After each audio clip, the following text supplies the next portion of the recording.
Richard Feynman se souvenait d'équations qu'il avait lues 30 ans plus tôt. Nom, date, note de bas de page. Tout. Et les lui arracher de la tête comme on ouvre un tiroir de cuisine. En 1965, à côté d'un tableau noir à Caltech, des collègues plus âgés l'ont regardé rédiger un problème à partir de zéro. Il n'avait apporté aucun billet. Le bureau à côté de lui restait vide. Pas de livre de référence musical, pas de pense-bête, juste de la mémoire. Tranchant, instantané, impitoyable. Et voici le plus étrange.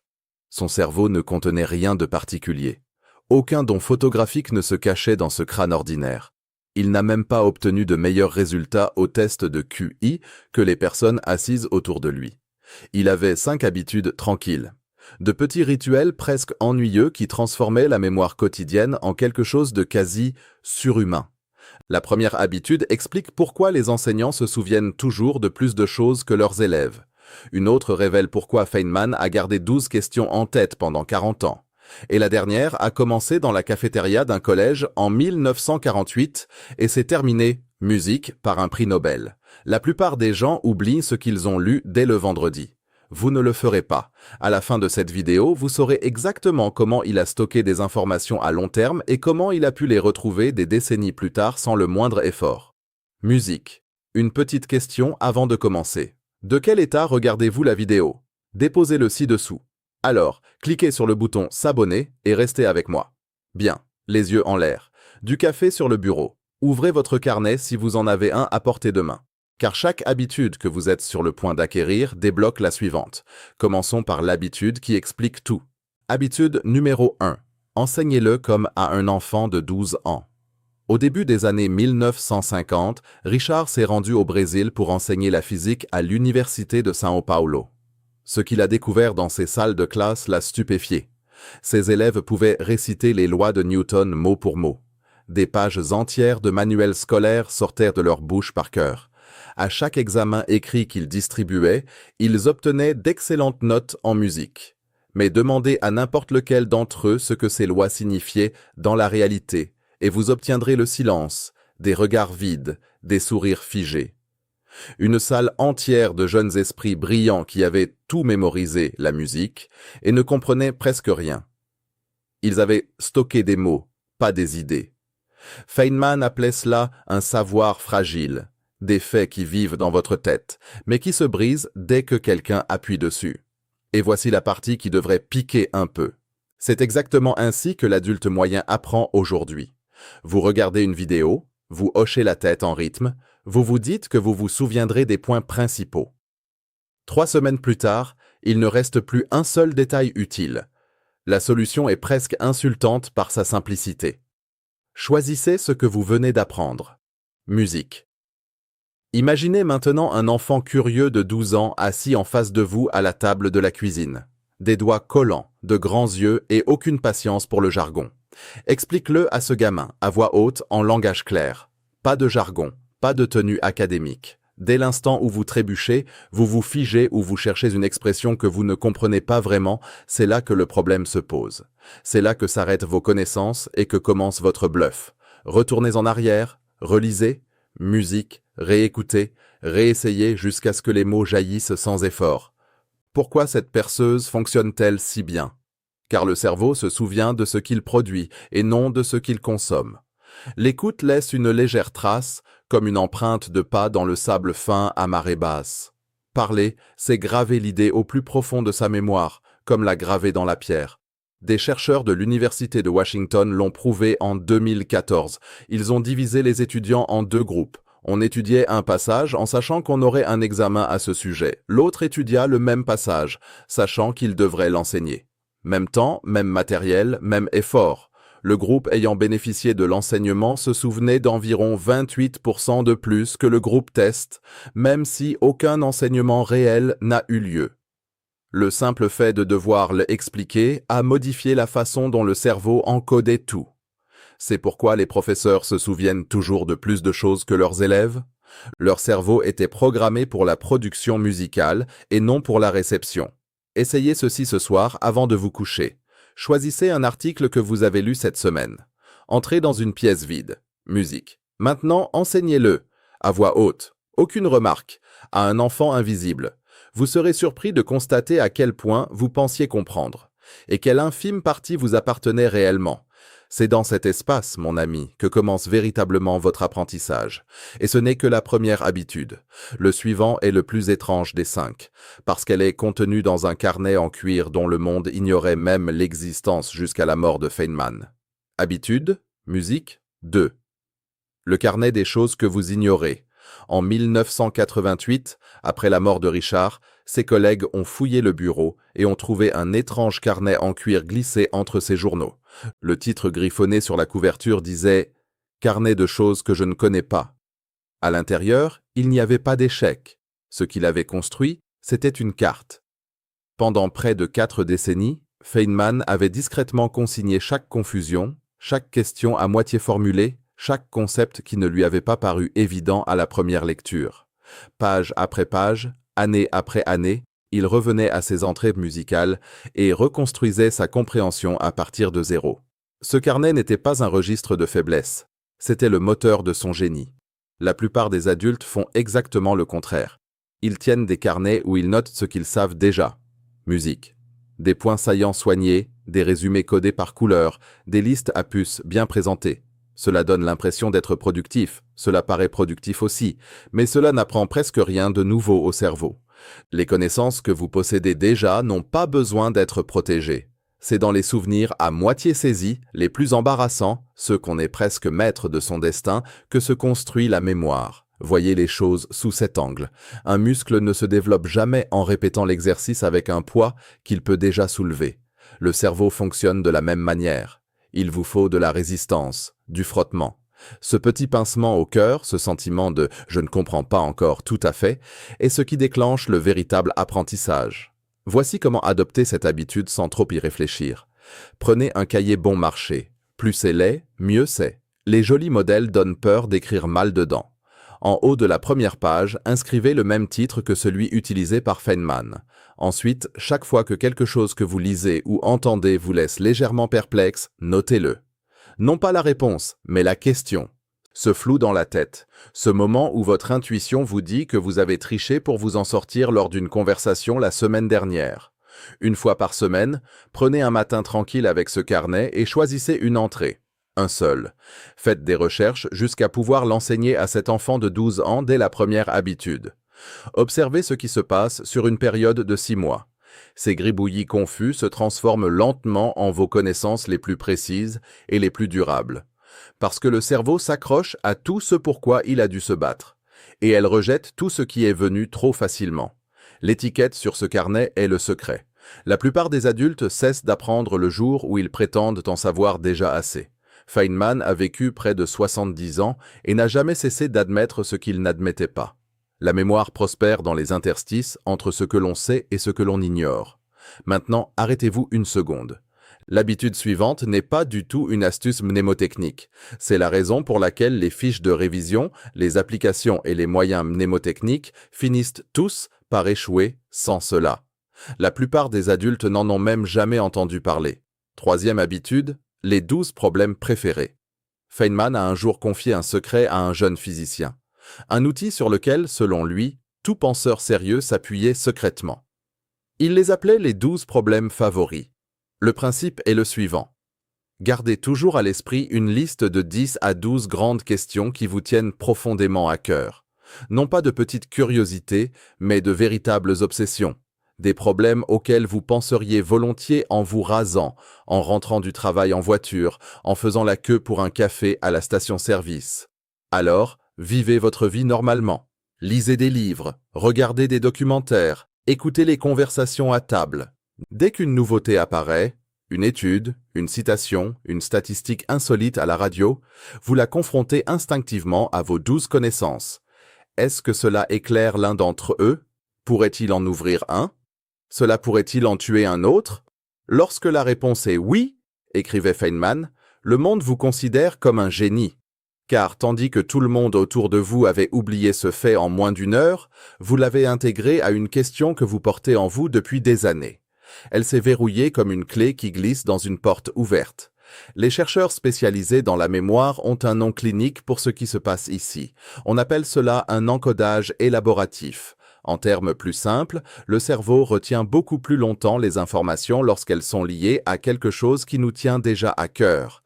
Les nouvelles informations qui restent en suspens dans un espace mental vide s'évanouissent en quelques jours. Tout ce qui est lié à une obsession personnelle perdure pendant des décennies. Voici votre mission pour ce soir. Prenez 10 minutes de calme avec une page blanche. Téléphone dans une autre pièce. Porte fermée. Notez 5 à 12 questions que vous aimeriez vraiment mieux comprendre. Ce n'est pas ce qui devrait vous préoccuper. Oublie ce qui paraît intelligent devant tes amis. Les choses qui vous tiennent vraiment à cœur en privé, quand personne n'écoute. C'est peut-être pour cela que votre père s'est éloigné après avoir eu 50 ans. Cela pourrait expliquer pourquoi certains mariages durent 50 ans et d'autres s'effondrent en 8 ans.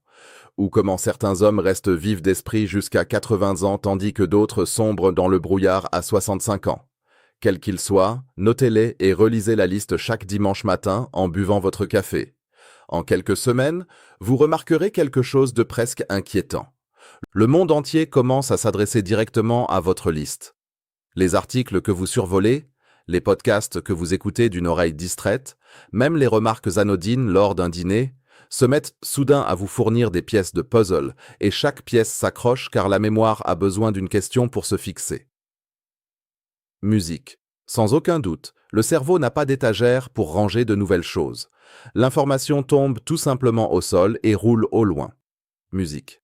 Restez avec moi car la 4e habitude est celle que les neuroscientifiques utilisent pour tester si la mémoire s'est réellement formée et presque tout le monde échoue au premier essai.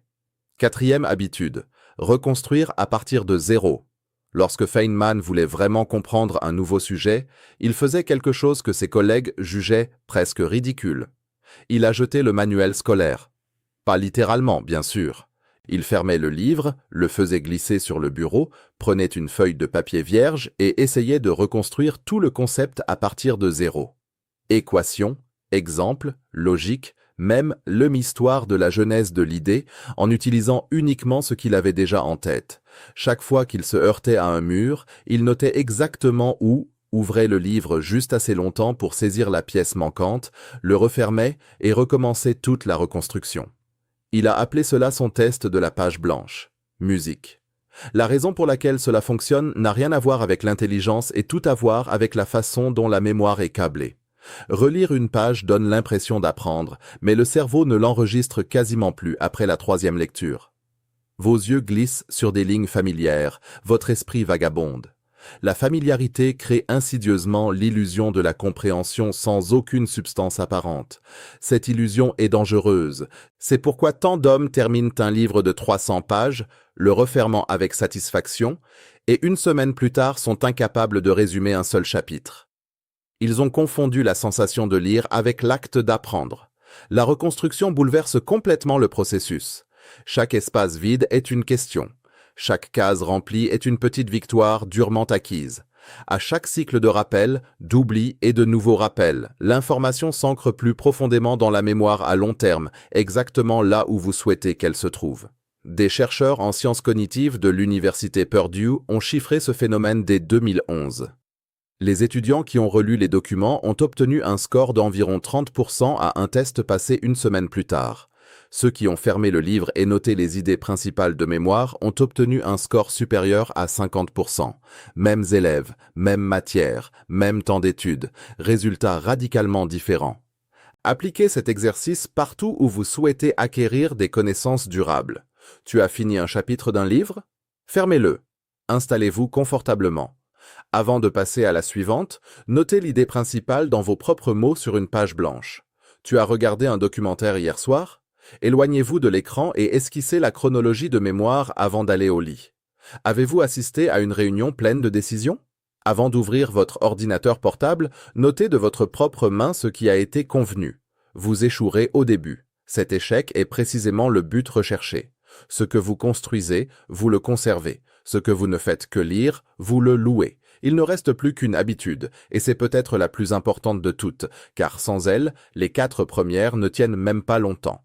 5e habitude, jouer avec. La dernière habitude est celle à laquelle Feynman a appliqué avec plus de vigueur que tout autre, et c'est celle que la plupart des adultes perdent dès qu'ils terminent leurs études secondaires. Jouer. La célèbre histoire est la suivante. À la fin des années 1940, Richard était épuisé à Cornell. Il avait perdu tout intérêt pour la physique. La pression constante d'être considéré comme un génie avait anéanti toute joie dans son travail, et pendant des mois, il n'a quasiment rien produit. Musique. Un après-midi à la cafétéria, un étudiant qui s'ennuyait a jeté une assiette en l'air. Pendant qu'elle tournait, Feynman remarqua quelque chose de minuscule. L'assiette oscillait à une vitesse différente de celle de sa rotation. Ce petit détail l'a pris par le col, sans raison valable, sans date limite, sans publication, sans perspective de carrière musicale. Il passa les semaines suivantes à calculer les mathématiques nécessaires pour jongler avec plusieurs assiettes. Jeu pur, curiosité totale. Ses collègues pensaient qu'il perdait son temps avec un casse-tête inutile. De ce petit jeu ridicule est née l'œuvre qui lui vaudrait plus tard le prix Nobel de physique. Voici pourquoi c'est important pour votre mémoire. Le cerveau n'encode jamais bien les informations ennuyeuses. Vous pouvez rester assis à un bureau pendant 10 heures, boire 4 tasses de café et vous forcer à lire un gros manuel. Et une semaine plus tard, il n'en restera presque plus rien. Pourtant, on peut regarder un film une seule fois, même s'il a 20 ans, et réciter la moitié des répliques sans effort. La différence entre les deux ne réside pas dans l'intelligence. La volonté n'est pas non plus la solution. C'est une question d'émotion. La curiosité, la surprise, l'amusement, ces sentiments inondent le cerveau de substances chimiques qui agissent comme une colle pour la mémoire. Dopamine, noradrénaline, les bonnes choses. Sans ce lien chimique, aucun broyage, aussi poussé soit-il, ne permettra de maintenir les informations en place longtemps. L'habitude devient donc celle-ci. Quel que soit l'objet de votre apprentissage, trouvez l'angle qui le rend amusant pour vous. Tordez-le. Remettez cela en question. Discutez-en à voix haute. Inventez des images mentales absurdes qui vous embarrasseraient si quelqu'un pouvait les voir. Demandez-vous, et si l'inverse était vrai? Puis ripostez. Comment expliquer cela à mon meilleur ami autour d'une bière? Et sonde. Où cette idée se heurte-t-elle à la réalité? Considérez chaque matière comme un jouet entre vos mains, et non comme une corvée sur votre bureau. Oubliez l'étiquette « devoir ». Abandonnez le sens du devoir. Un simple jouet. Feynman a tenu des propos similaires lors d'une interview accordée à la BBC en 1981, qui circule encore aujourd'hui. Il a déclaré que l'imagination d'un scientifique est limitée par la réalité, ce qui la rend plus difficile que la fiction. Mais c'est aussi dans cette contrainte, insistait-il, que réside la joie. Vous êtes en train de résoudre une véritable énigme. Jouer avec l'univers réel. La plupart des adultes arrêtent de jouer vers 40 ans. C'est aussi à ce moment-là qu'ils commencent à se plaindre que leur mémoire n'est plus ce qu'elle était. Musique. Ce lien n'est pas une coïncidence. L'ennui oublie, l'émerveillement se souvient. Tout rassemblé. 5 habitudes. Pas d'application, pas de complément alimentaire, pas besoin d'un QI de génie. Un simple carnet, un stylo et 10 minutes de calme par jour. Enseignez-le comme à un enfant de 12 ans. Tenez un carnet de notes sur ce que vous ne savez pas. Emportez vos 12 questions préférées partout avec vous. Reconstruisez à partir de zéro au lieu de relire. Et surtout, jouez avec ces idées comme si elles vous appartenaient. Faites cela pendant 90 jours, et le brouillard dans lequel la plupart des adultes sombrent après 40 ans commencera à se dissiper. La vivacité qui caractérisait vos 20 ans reviendra, mais cette fois-ci ancrée dans une habitude quotidienne, et non plus dans la fougue de la jeunesse. La seule différence entre vous et Feynman, c'est l'autorisation. Autorisation d'enseigner mal au début, la liberté d'admettre ce que l'on ignore, un espace pour s'obséder sur des questions qui n'intéressent personne d'autre, la liberté de jouer avec des idées comme un enfant. Accordez-vous cette permission ce soir.